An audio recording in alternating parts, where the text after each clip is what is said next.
Praise the name of the Lord that lives on high, the Most High God in heaven. May all glory, may all adorations and thanks and worships and power and might, dominion belong to Him. For His mercy and kindness, for His grace, they are showered upon us without us paying Him a dime. He is the most benevolent God, generous God. His generosity have no rival, have no equal. Praise the Lord. I want to thank the Lord, appreciate Him for His mercy expanded unto us, His grace and favor all the time. In Jesus' name. I thank the Lord for you, our dear, my good friends, joining me today in the analysis. I welcome you. The good Lord bless you abundantly in Jesus' name. You are my lovers and friends and partners. Hallelujah. Join me as we go. The book of 2 Chronicles chapter 19. 2 Chronicles chapter 19. From verse 1. And Jehoshaphat, the king of Judah, returned to his house in peace to Jerusalem. And Jehu, the son of Hanani, the seer, went out to meet him, and said to King Jehoshaphat, Shouldest thou help the ungodly, and love them that hate the Lord? Therefore is wrath upon thee from before the Lord. Nevertheless, there are good things found in thee, and that thou hast taken away the groves out of the land, and hast prepared thy heart to seek God. Now the crux of the matter, where I'm heading to, verse 4. And Jehoshaphat dwelt at Jerusalem, and he went out again through the people from Beersheba to Mount Ephraim, and brought them back unto the Lord God of their fathers. Verse 5, where the matter lies. And he set judges in the land throughout all the fenced cities of Judah, city by city. He put in place judges. What were the duty of those judges? Were they there to drink? It is a unkobi. It's the soup. Eat pot and kill, fresh fish. What were they set up in place to do? City by city in Judah. Verse 6. And said to the judges, Take heed what you do, for ye judge not for man, but for the Lord, who is with you in the judgment. That is the crux of the matter.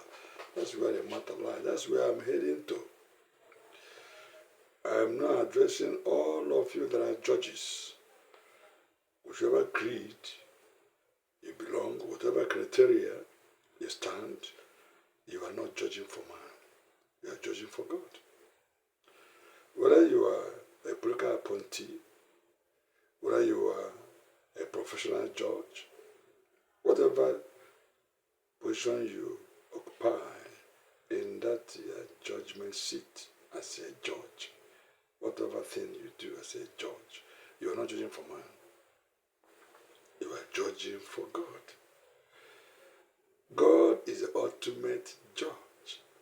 He judges all the judges.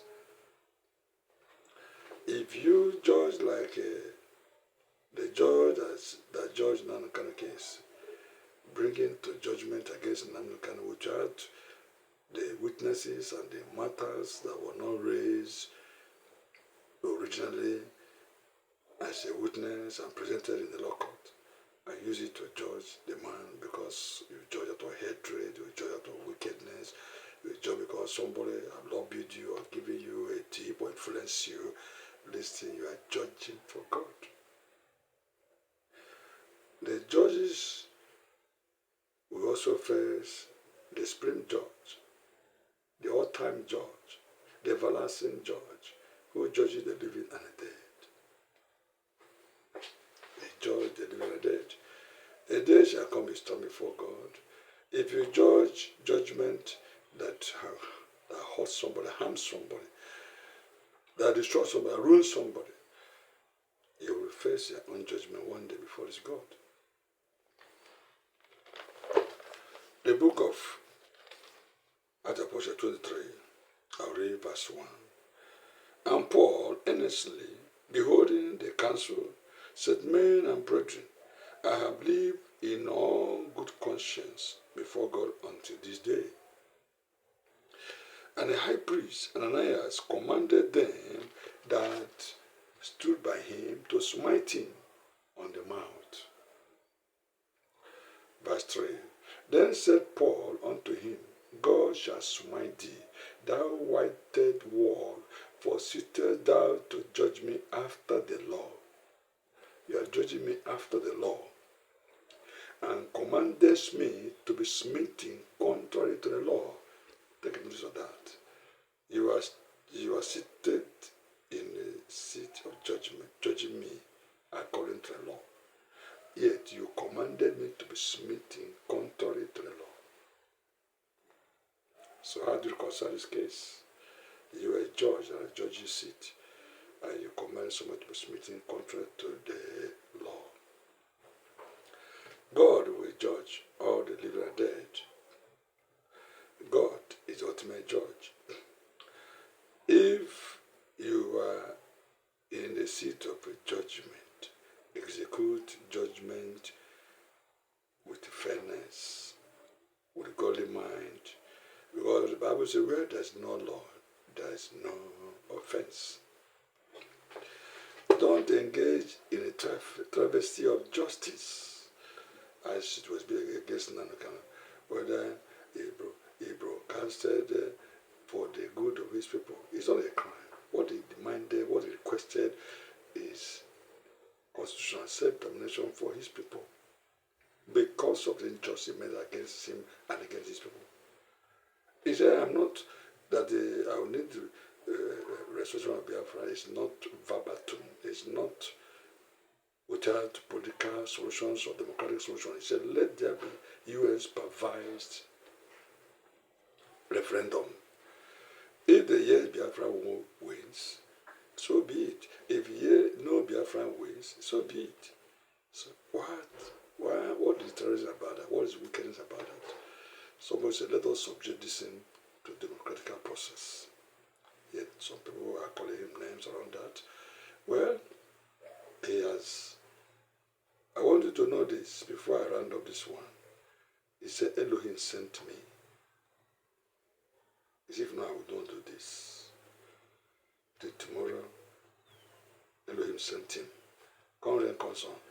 If there's no promising 500 billion, 800 billion, he said, Biafra or dead, Biafra or nothing.